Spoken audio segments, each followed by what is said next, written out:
Bonsoir Wanikoba, comment tu vas? Bonsoir Magic Ngoko, je vais très bien et toi? Ça va super. On parle des premiers tours ou alors des matchs allés des huitièmes de finale de la Champions League avec toi. Commençons déjà par le match du Real de Madrid.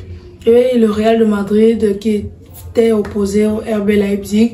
Globalement, le Real Madrid venait déjà confiant lors de ce match, mais en même temps avec une inquiétude due, n'est-ce pas, à l'absence de Jude Bellingham qui s'était blessé face à Girona après avoir inscrit un doublé.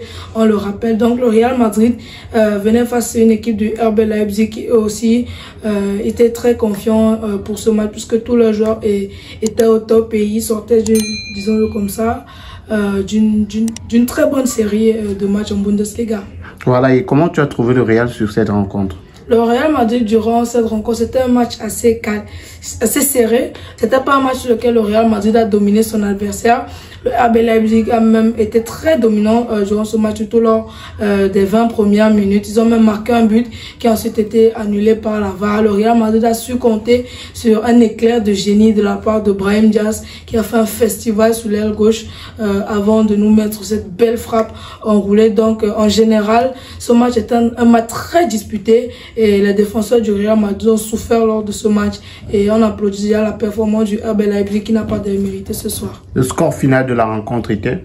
Le score final de la rencontre était 1-0 en faveur du Real Madrid, comme je le disais tantôt, avec ce bijou de Brahim Diaz, qui peut-être est un sérieux candidat pour l'un des meilleurs buts de la Champions League. C'est vrai qu'on n'a pas encore arrivé à la fin, mais pour ceux qui ont su regarder ce but, c'était un chef-d'œuvre. Est-ce qu'on peut s'attendre à un retournement de situation au match retour? Au match retour, déjà, le Real Madrid sera plus fort, on peut le dire comme ça, avec le retour de Jude Bellingham, puisque la phase retour c'est quand même dans 3 semaines. Donc le RB Leipzig, bien sûr, ils vont pas baisser les bras, c'est une très bonne équipe.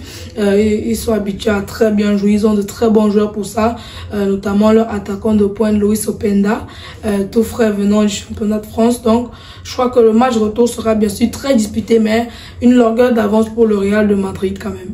Voilà, et qu'est-ce qu'on peut attendre de cette rencontre-là, cette rencontre retour-là?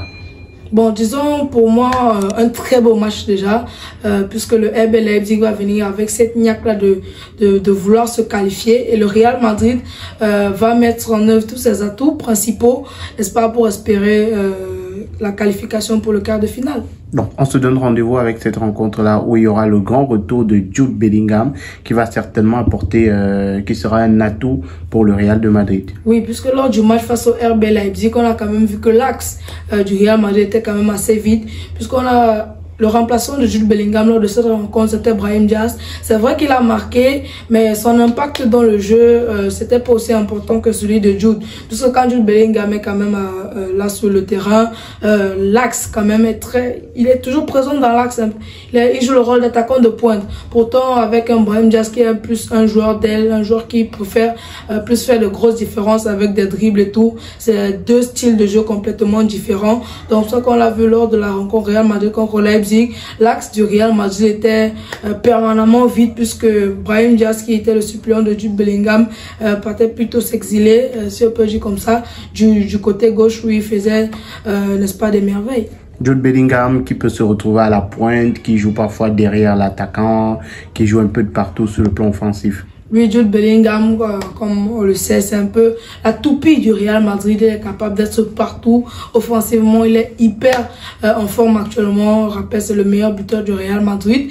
Défensivement aussi, il est très solide, Jude Bellingham. C'est quelqu'un qui est capable de fournir les efforts défensifs, offensifs. C'est l'un des meilleurs joueurs du monde actuellement. Et son retour ne fera que du bien au Real Madrid, qui, en plus de ça, ont bien souffert face au Rayo Vallecano, qui ils n'ont pu s'en sortir avec un match nul, un but partout, alors que ce match-là avec un Jude Bellingham, pour moi, ça aurait été un match assez facile pour le Real Madrid. Donc l'absence de Jude Bellingham se remarque au résultat du Real Madrid actuellement.